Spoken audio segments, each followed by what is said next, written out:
Como les decía, en la, la unidad anterior, podemos decir, en las semanas anteriores, vimos lo que es la frecuencia observada y la frecuencia esperada, que me servían para yo comparar grupos de datos y ver si es que los datos que yo estoy comparando se asemejan a unos que yo espero. Por decir, como les decía en el ejemplo de las tiendas, yo quiero saber si varias personas, digamos, si 5 personas asisten a esta tienda, si también 5 personas asisten a esta tienda y si 5 personas asisten a esta otra tienda. Entonces, vemos que tenemos tenemos un grupo de personas que van a asistir a esas tiendas iguales. O también podemos decir, un 20% de personas asisten a esta tienda, un 60% a esta otra tienda y un 20% a esta otra tienda. Entonces, eso se le define como frecuencia esperada, a lo que yo aspiro o aspiro a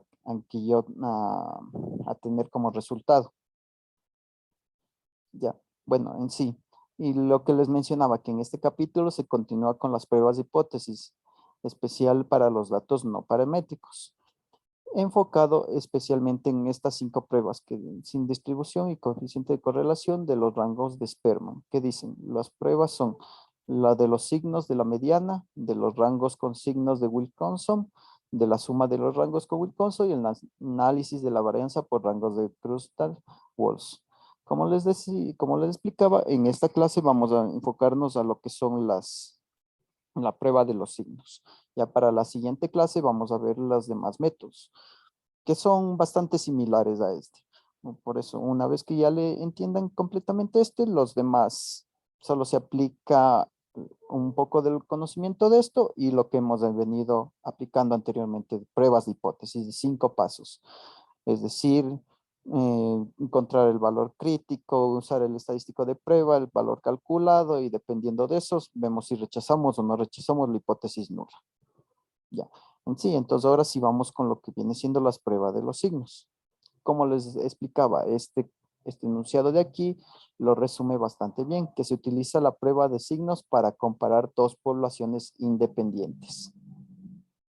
Independientes. Esa es una palabrita bien, aquí deberíamos resaltar un poco más. ¿Ya? Bueno, no. Ya. Entonces, la prueba de los signos se basa en el signo de una diferencia entre dos observaciones relacionadas. En general se designa con un signo de adición, o sea, un signo más o un signo menos. Como les decía, la principal utilidad de estos es para yo evaluar un fenómeno, podemos decirle, en un tiempo distinto. Como les decía el ejemplo de las ventas. Yo tengo unas ventas en enero y quiero saber si en marzo mis ventas fueron mayores o menores. Entonces, dependiendo de eso, yo le pondré un signo más si es que vendí más en marzo o un signo menos si vendí menos en marzo. Eso es un ejemplo. Aquí nos daba otro ejemplo que decía, se registra el número de millas recorridas por galón de gasolina antes y después de la afiliación. Si la afiliación no es eficaz, es decir, si no tuvo efecto en el desempeño, casi la mitad de los automóviles probados presentarán un aumento en las millas por galón y por otra mitad una disminución se asigna más a un aumento y una disminución se asigna el signo menos. ¿Vieron? Aquí está comparando las millas.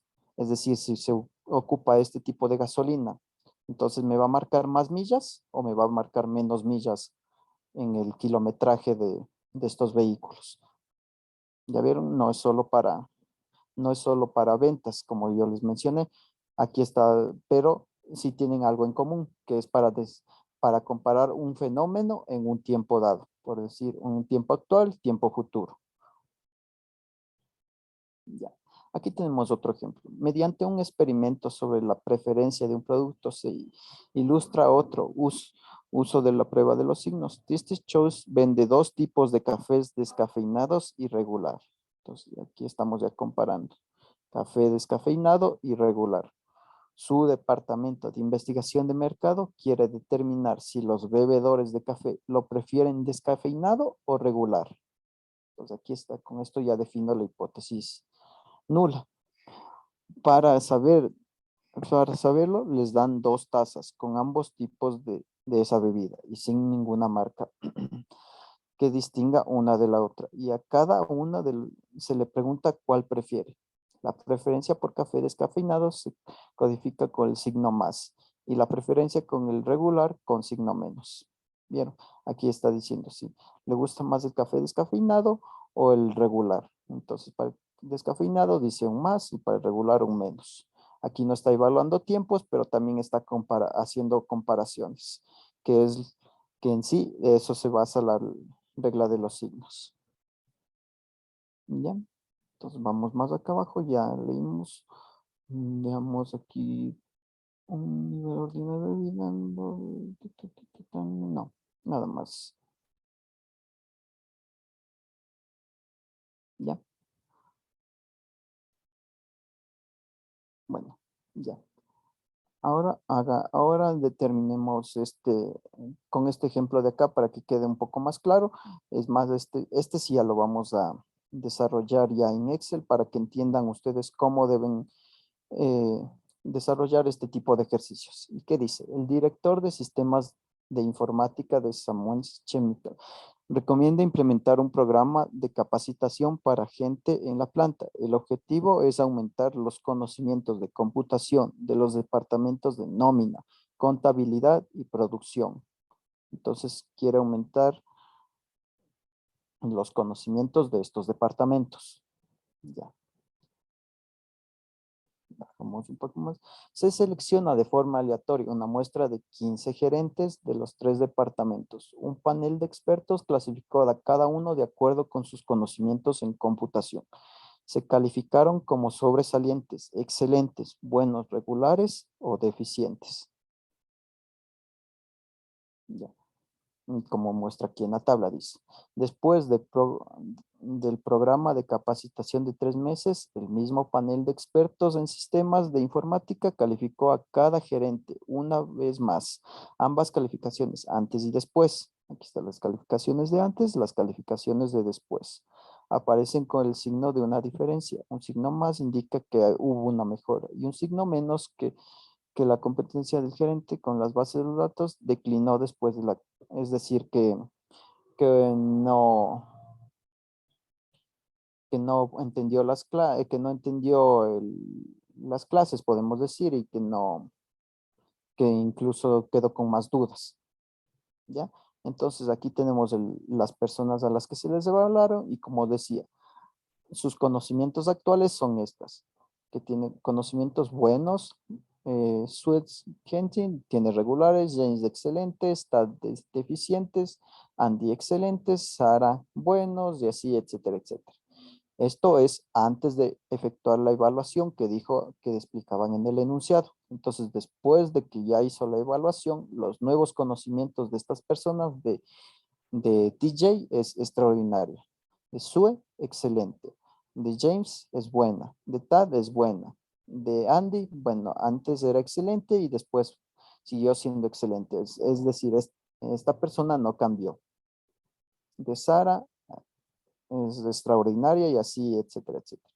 Entonces, como pueden ver, cuando tiene un conocimiento, cuando se nota que el conocimiento le fue favorable, entonces ponemos una letra más. Pero en caso de que, como en este, pasa de excelente a buena, entonces vemos que decayó. Entonces, como decayó, vamos a poner un signo menos. Entonces, así vamos a evaluar a cada una de las personas y vamos a llenar esta tabla de aquí. Ya. Entonces, lo primero que hacemos ya, como les he venido mencionando en las clases anteriores, es formular la prueba de hipótesis de 5 pasos. Para este caso, la hipótesis nula se la hace de la siguiente manera. Siempre va a ser de esta forma. Es H sub 0 es igual a pi menor o igual a 0.5 y la hipótesis alternativa es mayor a 0.50. Bueno, este menor o igual sí va a depender necesariamente del enunciado, pero este valor de aquí, el 0.50, me refiero que ese nunca va a cambiar. Para este caso, estamos diciendo que no hay aumento del conocimiento en el uso de las bases de datos como resultado del programa de capacitación en la planta. Por eso dice menor o igual, que no va a haber más conocimientos. Por eso es menor o igual. Incluso puede decaer los conocimientos que tienen. Ya. Y en caso contrario, como aquí estamos utilizando menor o igual, el caso contrario sería utilizar mayor. ¿Y qué significa el mayor? Que hubo conocimientos adicionales, que las personas que se sometieron a este curso aprendieron más. Y aquí, como les explicaba, el símbolo pi se usa para este tipo de pruebas de signos. Ya. Las características de estas pruebas de signos son las siguientes, que solo hay dos resultados, éxito o fracaso. Por eso las pruebas binomiales son de 0.5, porque 0.5 más 0.5 es 1, que, que una distribución normal vendría siendo el 100%. Por eso, solo es como un lanzamiento de moneda. Vean esto. Cuando ustedes lanzan una moneda, hay un 50% de probabilidad de que caiga cara y un 50% de probabilidad de que caiga cruz. Entonces, a eso se refiere, que solo puede, o bien ganó o bien falló. Ya, por cada intento se supone que la probabilidad de éxito es del 50%, como les mencionaba. Es como un lanzamiento de moneda. O aprendió más, o sus conocimientos decayeron. ¿Ya? El número, ya. El número total de intentos es fijo, es decir, 15 experimentos. Esto depende del número de personas de aquí. Como tenemos aquí 15 personas, entonces n va a ser igual a 15. 1, 2, 3, 4, 5, 6, 7, 8, 9, 10, 11, 12, 13, 14, 15. Ya, a esto se refiere el número de intentos, 15. Ya, entonces, ya. Y cada intento es independiente. Eso significa, por ejemplo, que el desempeño de Arthur siempre es el curso de 3 meses, no se relaciona con el desempeño de Sandy Chung. ¿A qué se refiere esto de intento independiente? Y es igual que, como les mencionaba, de nuevo al lanzamiento de una moneda. Cuando yo lanzo una moneda, digamos me sale cara, yo vuelvo a lanzar la misma moneda. Las probabilidades siguen siendo 50%, 50% de que me salga cara o cruz. A diferencia, les voy a poner otro ejemplo donde sí dependa del anterior. Por ejemplo, yo tengo, digamos, una caja con varias esferas con números del 1 al 8. ¿Ya? Entonces yo tomo una esfera. Digamos, en mi primer intento me salió 7. ¿Ya? Entonces yo tengo la probabilidad es de 1/8 que me salga cualquier número. Pero ya, después ya me van a quedar 7 esferas. Entonces la probabilidad va a ser mucho, mucho más alta de que me salga el número que, digamos, y en el primer intento saqué 7. Y en mi segundo intento yo quiero sacar 5. Voy a tener una mayor probabilidad de que me salga el 5. Ya. Y salgo con mi segunda esfera, digamos que es un 3. ¿Ya cuántas me quedan? Me quedarían 6 esferas. Entonces, si yo vuelvo a sacar otra esfera, tengo más chance de que me salga el 5. O una mayor probabilidad. A eso se refiere cuando son dependientes. Ya. Bueno, para paso 1, entonces habíamos definido la hipótesis nula y la hipótesis alternativa. Para paso 2, elegimos el nivel de significancia, y en este caso es el 10% que viene en el enunciado. ¿Dónde está? Ya, ya. Y para el paso 4 tenemos que formular una regla de decisión. Ya, esto es importante. La regla de decisión se basa en la distribución binomial y tiene que ver con el número de intentos o el número de n elementos que yo estoy evaluando, como podemos ver aquí en la tabla. Ahorita solo quiero que le entiendan más o menos el concepto y ya vamos a hacer este ejercicio en Excel y va a quedar los conceptos mucho más claros de cómo se realizan este tipo de ejercicios. Ya, entonces una vez que tenemos ya, esto me serviría más para calcular los límites en otras palabras, para calcular los valores críticos. Y para calcular los valores, el valor calculado, valga la redundancia, entonces para eso ocupamos, ¿cómo es esto? Ocupamos los intentos favorables que estamos evaluando, es decir, los más.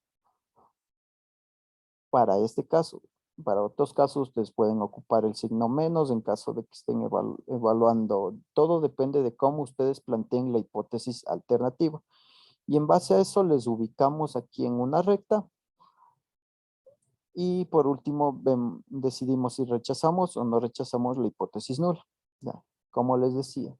Entonces vamos a hacer este ejercicio en Excel para que quede mucho más claro. Ahorita ya vimos un repaso breve de cómo se debe hacer es más en forma teórica, cómo se debe hacer este ejercicio.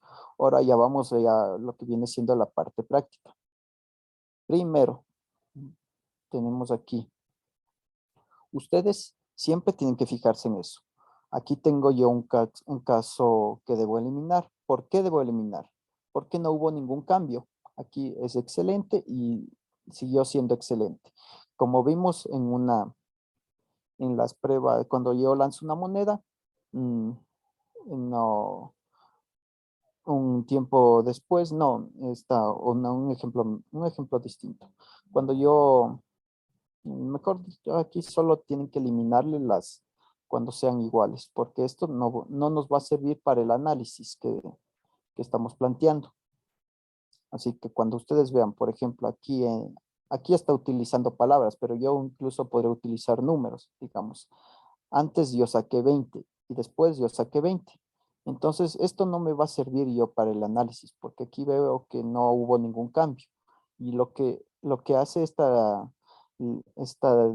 este método de los signos es analizar esos cambios, cuando hay cambios positivos o cambios negativos. Pero cuando no existe cambios, esto no nos sirve al análisis y por eso debemos eliminarla o tachar este elemento de aquí. Entonces, si tachamos, ¿cuántos elementos nos quedan en total? Nos queda 1, 2, 3, 4, 5, 6, 7, 8, 9, 10, 11, 12, 13, 14. Entonces ya no hacemos n igual a 15. Ahora hacemos n igual a 14. Entonces vamos desde el comienzo. Ponemos n es igual a 14. ¿Ya? ¿Qué más tenemos que definir? Tenemos que definir el alfa. Insertar. Símbolo, símbolo.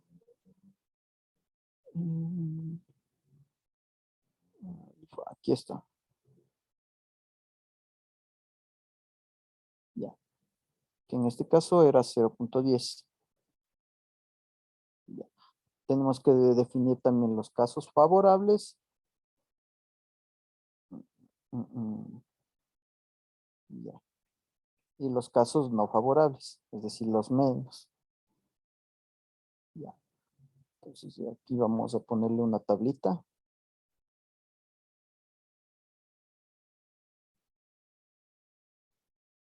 Listo. Ya. Entonces ahora voy a contar cuántos tengo en más y cuánto tengo en menos. Tengo más, tengo 1, 2, 3, 4, 5, 6, 7, 8, 9, 10, 11. 11 tengo en más. Y ahora voy a contar en menos. ¿Cuántos tengo? 1, 2, 3. Ya. Y para verificar estos resultados, ustedes deberían sumar este más este, debería darme igual a n. Como vemos, 11 más 3 y me da 14, entonces vemos que está correcto. Ya. Ahora, lo siguiente que tienen que hacer es construir esta tablita de aquí, pero ya con valores numéricos. Y ya no vamos a ocupar 15 datos, sino vamos a ocupar 14 porque ya les dije, como este no tiene cambios, entonces este le vamos a omitir. 100, entonces aquí vamos a poner n. Aquí vamos a ponerle el dato. Ya. Y aquí vamos a definir una cola a la no, primero la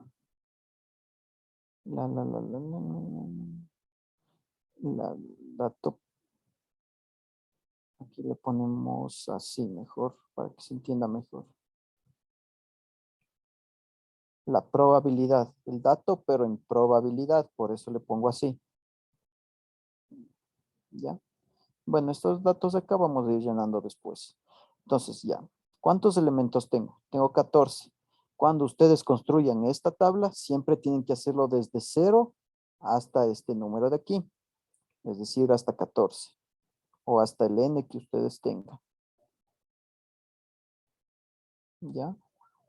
Así quedaría la tabla. Ya. La probabilidad. Entonces, para eso, que me copiarle aquí ya.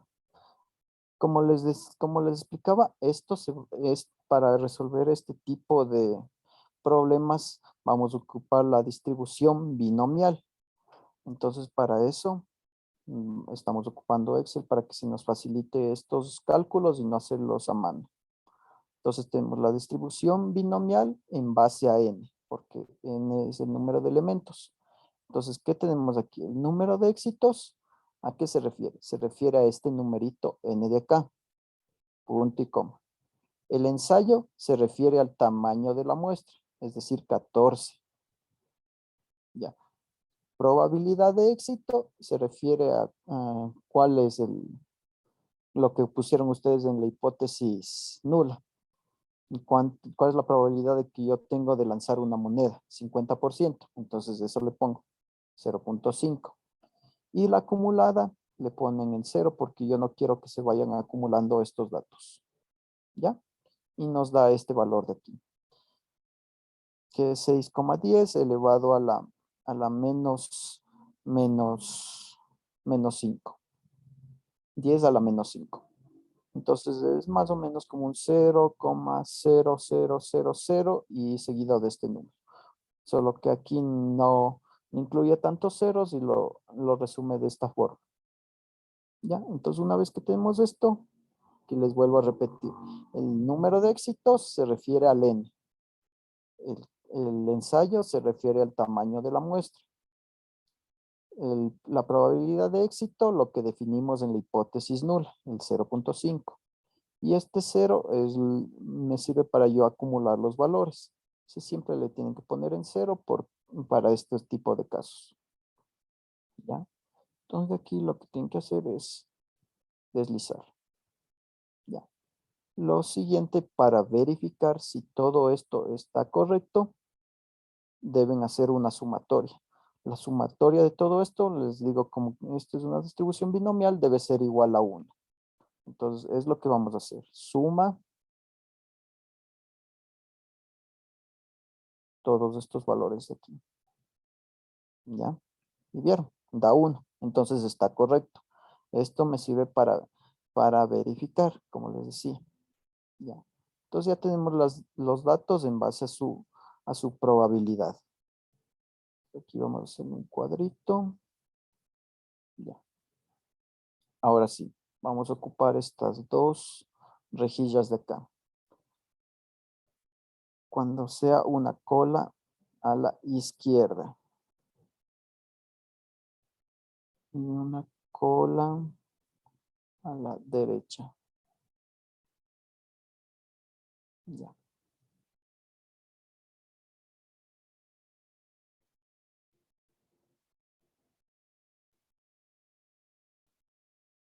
Ya.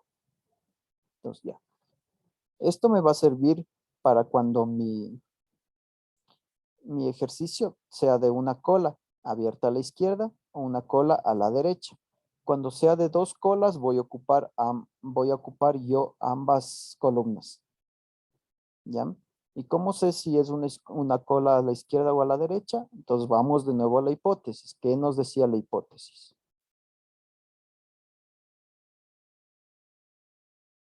Aquí decía, menor o igual a 0.5.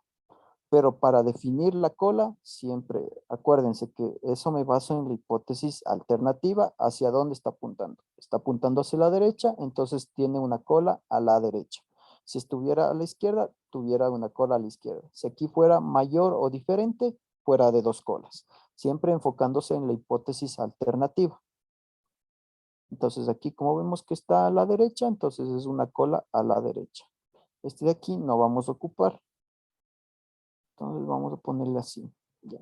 Solo vamos a ocupar este de acá. Ya.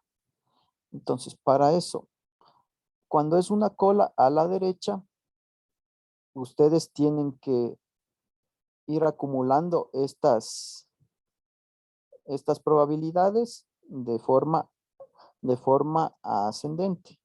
Mejor dicho, de abajo hacia arriba. Es decir, así. Vamos a ponerle aquí una flechita. Fórmulas, insertar. Ilustraciones.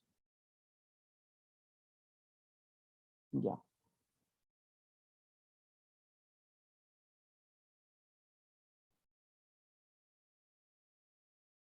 Ya. Más aquí vamos a poner ancho. Insertar.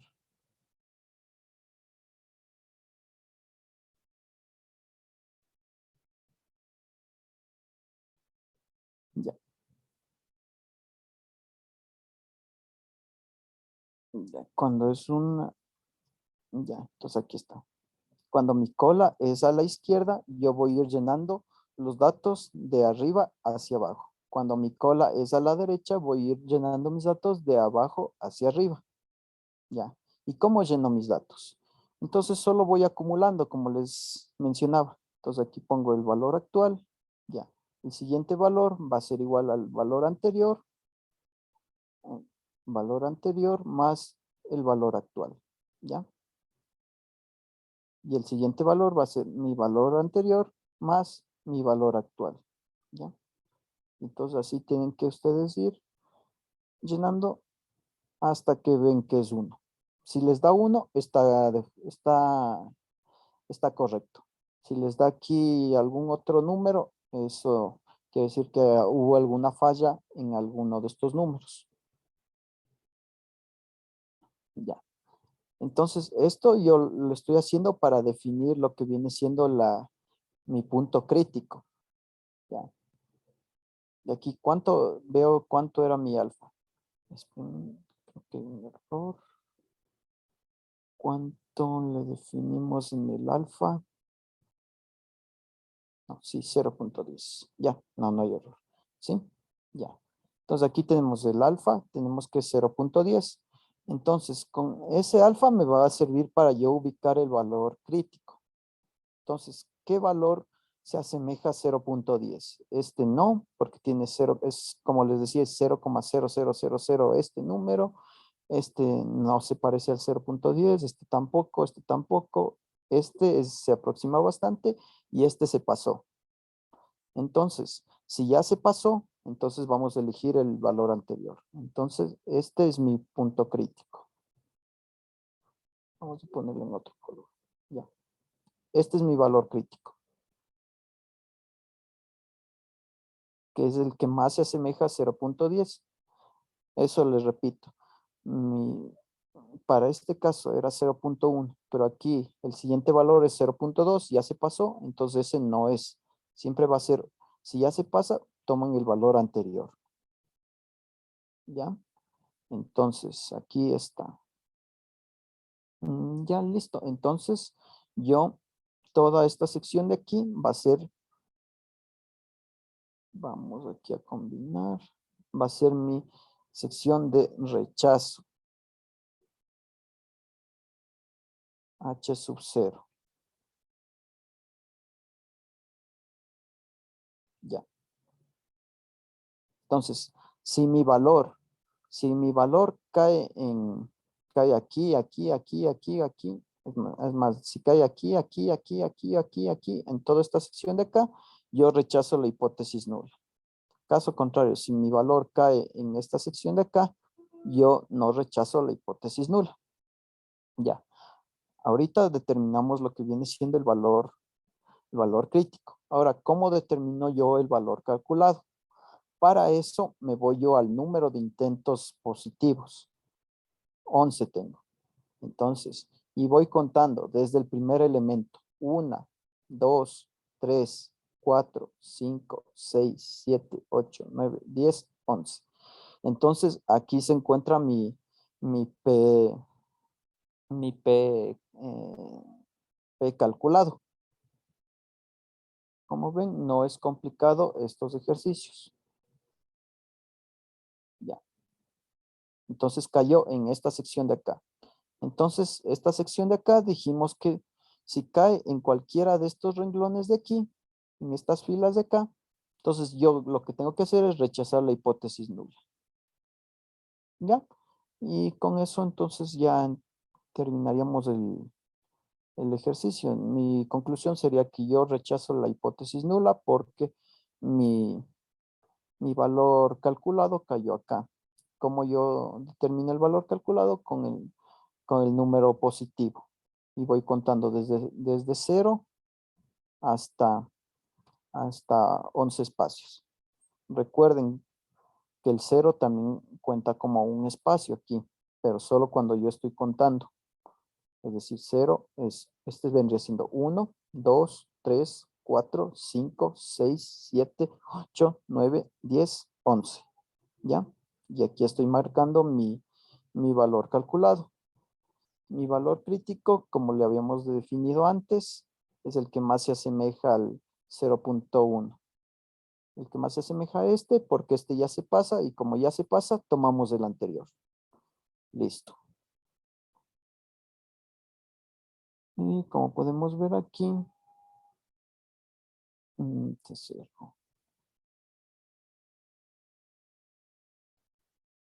Mm, mm, mm.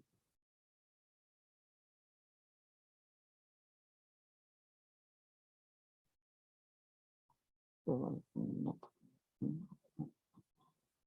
datos ordinales. Ya bajemos a ver cómo tiene el... A ver si tenemos las mismas respuestas. Ya, y como vieron, aquí le está señalando justo en el que dice 10. Entonces veamos si nosotros decimos lo mismo. Y efectivamente, entonces nosotros señalamos en el punto 10.